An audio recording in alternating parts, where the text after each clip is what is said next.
자, 반갑습니다, 여러분. 오늘이 2020년 10월 6일입니다. 10월의 첫 번째 일요일이고요. 드디어 10월이 되었습니다. 마침내 10월이 되었습니다. 우리말에요, 쌤통이라고 하는 게 있어요. 쌤통, 이런 거. 물론 이제 다른 사람이 고통을 당하고 있는데, 아이, 쌤통이다, 이렇게 하는 게 그렇게 좋은 건 아니라고 생각이 됩니다. 바람직하진 않겠죠. 하지만 어떤 경우는요, 정말 어떤 경우는 이 쌤통이라고 하는 단어가 가장 적절하다라는 생각을 하는 경우도 있습니다. 쌤통 이런 거죠. 지난번 후보자 토론회에서 조 바이든이 이렇게 마스크를 쓰고 다니지 않습니까? 그러니까 그걸 쳐다보면서 그런 거예요. 무슨 뭐 20피트가 떨어져 있는데 나는 그렇게 큰 마스크를 쓰고 다니는 사람을 본 적이 있어 없어 이러면서 놀리고 흉을 봤습니다. 그러더니 코로나 바이러스에 감염이 됐다고 하네요. 누구 이야기하는지 여러분들 다 아실 겁니다. 세상을 살면서 말이죠. 우리가 알지 못하는 것이 정말 많다라고 하는 것을 깨달아가는 것이 인생을 배워가는 길이 아닌가 싶어요. 알지 못하는 것뿐만 아니라 우리의 의지대로, 그러니까 내가 하고 싶은 대로 되지 않는 일들도 너무도 많습니다. 그런 경우는 어떻게 해야 합니까? 그렇죠. 입 다물고 있는 것이 원칙입니다. 아니 뭐 원칙까지는 아니어도 상식이라고 생각을 해요. 세상을 살아가는 상식. 겸손 아닙니까? 겸손이라고 하는 것. 그래서 사람이나 뭐 이웃에 대한 겸손뿐만 아니라 세상에 대한 겸손이라고 하는 것. 글쎄요, 뭐 제가 이렇게 세상을 오래 살지는 않았지만 요즘은 점점 더 정말 세상 살면서 잘난 척하고 까불고 이런 건 하지 말아야 되겠다 하는 생각이 깊어지는 때입니다. 여러분들은 어떠십니까? 자, 지난주에 이어서요, 주기도문 네 번째 이야기예요. 이름이 거룩히 여김을 받다 하는 겁니다. 이름이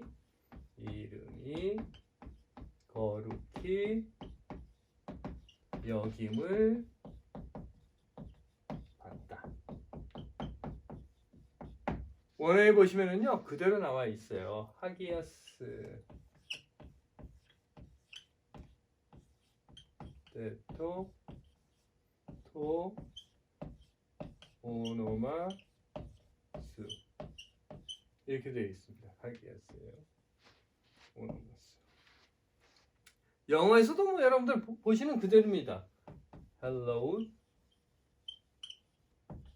be thy name. thy는 뭐 잘 아시는 대로 유어고요. your name 이렇게 되어 있습니다. 근데 여기서 분명히 여러분들이 알아두셔야 할 게 있는데요. 이건 뭔가 하면 수동태입니다. 수동태예요. 여김을 받다. 이게 예수가 가르쳐준 주기도문이라는 겁니다.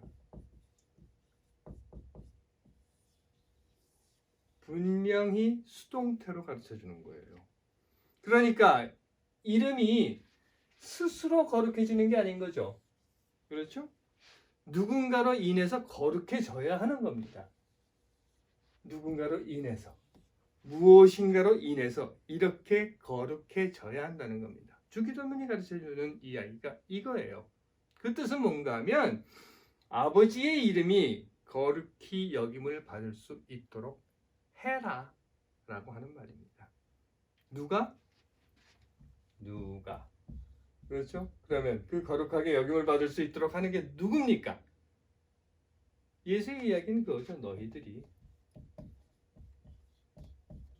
너희들이 누구예요? 그렇죠.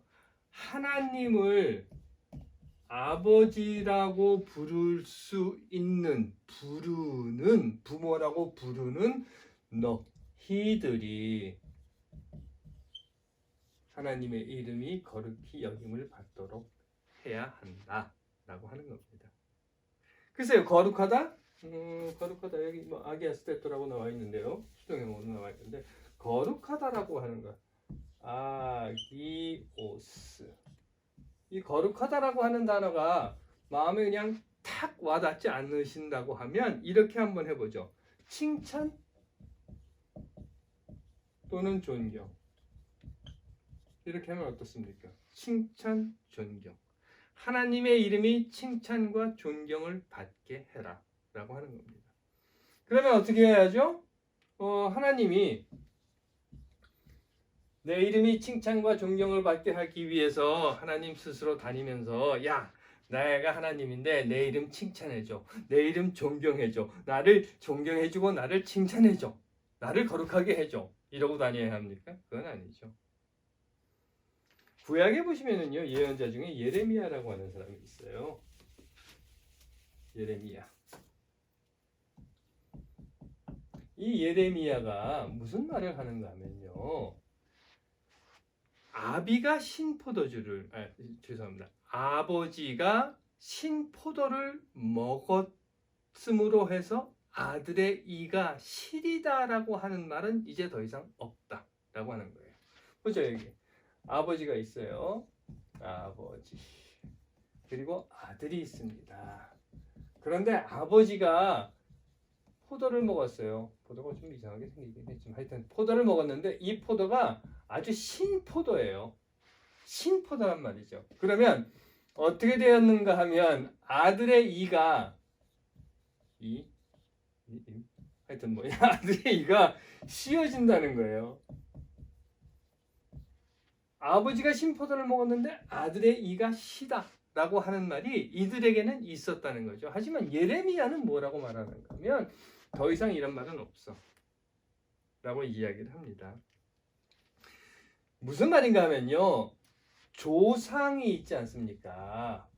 아버지라고 불려지는 이 조상이 무언가 죄를 지었어요. 그러면 이 죄의 벌을 다음 후손들, 그 아들이 자녀들이 받게 된다라고 하는 그런 이야기였는데 예레미야는 분명하게 이야기를 하는 겁니다. 그런 일은 없어. 더 이상 그런 일은 없어. 아버지가 잘못을 했으면 아버지만 벌을 받는 거야. 그 아버지의 죄가 아들에게 벌을 내리는 일은 더 이상 이 민족에게서는 없다라고 이야기를 합니다. 그런데 말이죠. 이 대상이 바뀌면 어떤가 하는 거예요. 대상이. 자, 앞에서 말씀드린 건 이거였죠. 아버지가 있었고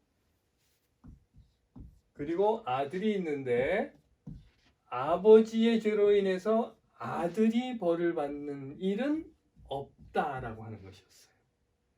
대상을 한번 바꿔볼까요? 아들이 있는데, 그 자식이죠.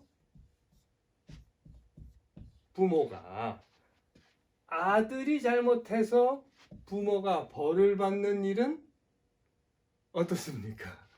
글쎄요, 뭐 꼭 벌이라고 하는 말보다는 뭔가 욕을 당하는 일은 있을 거예요. 그렇지 않습니까? 여러분들, 자식이 잘못하면 부모가 욕을 먹어요. 그게 사실 오늘 우리들이 살아가는 세상 속에서도 통용되는 말입니다. 그렇다면 반대로 보죠. 부모가 칭찬을 받으려면 어떻게 합니까? 그렇죠. 자녀가 잘해야죠. 자녀가 잘할 때 부모가 칭찬을 받는 겁니다. 이 공식을 그대로 주기도문에 적용을 해보면 뭡니까? 부모의 이름이 거룩히 여김을 받으려면 맞습니다. 이 자식들이 부모의 이름을 거룩하게 해야 하는 거예요. 무엇으로? 이들의 삶으로. 행동이라고 하는 거잖아요. 어떻게 자식들이 사느냐에 따라서 부모가 욕을 먹기도 하고 칭찬을 받기도 한다는 겁니다. 부모의 잘못으로 자식이 욕을 먹지는 않겠지만 역으로 보면 하긴 부모의 잘못으로 자식이 욕을 먹는 경우도 있는 건 사실이지만 역으로 봤을 때 자식의 잘못으로는 부모가 욕을 먹게 됩니다. 그 이야기를 하고 있는 거예요.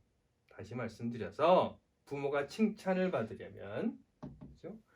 부모가 칭찬을 받으려면 자식들이 부모로 하여금 칭찬받게 해야 한다는 겁니다.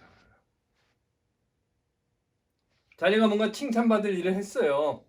근데 부모도 칭찬받을 만한 사람이에요. 그러면 역시 그 부모의 그 자식이야 라고 이야기를 할 테고, 자식이 뭔가 칭찬받을 일을 했는데 부모는 별 볼 일 없는, 그러니까 뭐 별 볼 일이라고 하면 좀 그렇습니다만 하여튼 뭐 칭찬받을 만한 사람이 아니에요. 그러면 뭐라고 이야기합니까? 아이고 자식 잘 둬서 좋겠어. 하지만 어찌 되었든 간에 어떤 경우이든 간에 부모는 자식에게 덩달아서 칭찬을 받기도 하고 욕을 먹기도 한다는 겁니다.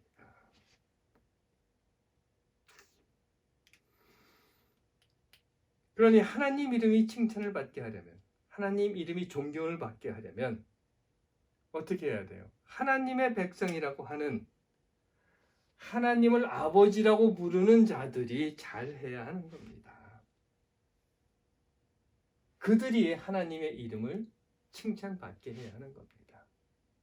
그 이야기를 지금 예수는 주기도문에서 가르치고 있는 거예요. 아버지의 이름이 거룩히 여김을 받도록 해라. 아버지가 혼자서 나 거룩하게 돼. 난 뭐 이게 아니라 아버지라고 불렀잖아 지금. 그러니까 너희들이 그러면 그 이름이 거룩하게 여김을 받도록 해야 하는 거야. 그런데 참 안타까운 일들이 많아요. 특히나 우리 한국 사회에서 말이죠. 한국 현대사에 보시면 장로가 대통령이 된 경우가 있습니다. 그것도 셋이나 있어요. 이승만이요. 장로입니다. 또 누가 장로인 줄 아시죠? 김영삼이 장로입니다. 그리고 또 누가 장로입니까? 그렇습니다. 이명박이 장로입니다. 이렇게 장로 셋이 대통령이 되었어요. 하나님이 칭찬을 받으십니까? 하나님이 존경을 받으십니까? 어떤 목사가 있는데요. 구속되었답니다. 구속의 사유가 뭔가 하면 성폭력 혐의랍니다. 수명의 여신도들을 성폭력하면서 이것이 하나님의 계시다 이랬다는 거죠. 하나님이 칭찬을 받으십니까? 존경을 받으십니까? 어떤 목사가 마약 혐의로 구속됐답니다.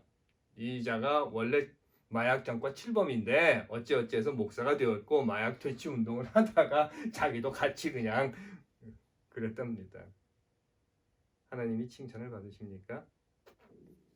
어떤 목사가 있어요. 여신도에게 빤스를 벗어라. 그래서 벗으면 내 교인이고 안 벗으면 내 교인 아니다. 뭐 이랬답니다. 그래서 그 목사 별명이 빤스 목사라고 하는데 코로나 바이러스 사태로 심각한 그때에 뭐 교인들을 다 끌어모아서 광화문 한복판에서 무슨 집회를 했다고 해요. 그러다가 코로나 바이러스에 감염되었답니다. 그러고 보면 말이죠. 쌤통이 미국에만 있는 건 아닌 것 같아요. 누가 욕을 먹습니까? 그렇죠. 하나님이 욕 먹는 거예요. 그러면 누가 욕을 먹습니까? 그렇습니다. 기독교가 욕을 먹는 거예요. 요즘도 그러는지 모르겠어요. 예전에 한국에서 그런 거 많았습니다. 무슨 뭐 예수천당 불신지옥 이렇게 외치면서 단군상 부셔버리고 천불상의 머리를 잘라버리고 뭐 이러는 거 말이죠. 그러면서 이게 하나님의 뜻이다 이랬다는 거. 누가 욕을 먹습니까? 누구의 이름이 더럽게 됩니까? 하나님.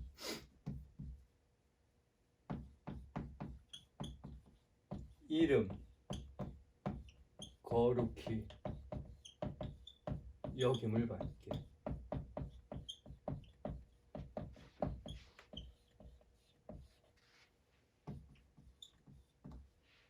이 이야기예요. 뭐 어떤 사람이 뉴욕인가 뉴저지로 이사를 가서 집을 렌트를 했는데 집주인이 장로랍니다. 근데 렌트를 계약하자고 하니까 이 사람이 그러더래요. 이 집주인인 장로가 내가 다니는 교회에 나오면 렌트비를 100불 깎아주겠다. 그래서 뭐 없는 살림에 그래 100불 깎아주니까 그냥 거기 하자. 그리고 계약을 했답니다. 계약을 하고 나서 약속한 대로 그 교회에 갔는데 얼마 교회를 다니고 몇 주 지났는데 장로가 그러더래요. 왜 헌금 안 하냐고. 누가 욕을 먹습니까? 저는 늘 이렇게 이야기를 해요. 세상에서 살면서 말이죠. 세상을 살아가면서 그 이마에다가 이렇게 나 기독교인이야, 어? 이런 거 써붙이고 다니지 말라고 말이죠. 너 교회 다녀 뭐 이러는 거 그런 거 하지 말라고 그렇게 이야기를 해요. 하지만 세상에서 살아가면서 참 저 사람 괜찮은 사람이야, 좋은 사람이야, 저런 사람이 있어서 아직도 이 세상은 살만한 곳이야 라는 소리를 들을 수 있도록 사시라고 말이죠. 그런 후에 그런데 알고 보니까 말이야, 저 사람이 하나님 믿는다네, 저 사람이 교회를 다닌다네, 저 사람이 기독교인이라네 라고 하는 것을 그들이 알게 되었을 때, 저런 사람이 믿는 하나님이라면, 저런 사람이 믿는 교회라면 나도 한번 믿어볼 만해, 나도 한번 다녀볼 만해 라고 할 때에 하나님이 그 이름을 거룩하게, 하나님의 이름을 우리가 거룩하게, 그 이름이 거룩히 여김을 받을 수 있게 하는 것이라는 겁니다. 하나님을 칭찬받게, 하나님을 존경하게 하는 것이 바로 이런 우리들의 삶이라는 겁니다. 하나님 이름이 칭찬을 받을 것이며 존경을 받을 것입니다. 이름이 거룩히 여김을 받으시옵소서. 하나님께서 사랑하시는 여러분, 하나님 이름이 세상에서 거룩히 여김을 받을 수 있도록 여러분들이 사시라고 하는 것이 바로 이 주기도문에서 이야기하고 있는, 주기도문에서 예수가 우리에게 가르쳐주고 있는 이 기도문입니다. 아버지의 이름이 거룩히 여김을 받으시옵소서에서 아버지의 이름이 거룩히 여김을 받도록 우리가 살게 하옵소서라고. 10월입니다. 코로나 바이러스 사태로 인해서 학교가 문을 닫고 일거리도 잃고 막막하고 답답했던 여름이 참 길다고 느껴졌었는데 결국 그 여름도 이렇게 지나가 버리네요. 지나가 버리고 나면 이것도 하고 뭐 저것도 하고 뭐 이런 생각 저런 생각 계획들도 했었는데 다 하지 못한 것들이 남아 있어서 아쉽기도 하고 미련이 남지 않는 것은 아니지만 가을이 왔지 않습니까? 그러면 이제 곧 겨울도 오고 또 봄도 온다라고 하는 것을 이미 여러분들도 알고 있고 세상을 살아가는 모든 사람들이 지금까지 살아오면서 겪어온 경험이기에 여름에 다 하지 못한 것이 있다고 하면 그냥 미련으로 남겨두지 마시고 가을에 그리고 또 겨울에 다시 해보시면 좋겠습니다 라는 말씀을 여러분들께 드리면서 매일매일의 삶이 하나님의 이름이 칭찬받게 하는 새로운 삶이 되시기를 간절히 빕니다. 기도합니다. 하나님, 우리 삶으로 하나님이, 이웃이, 세상이 칭찬과 존경을 받게 하옵소서. 아멘.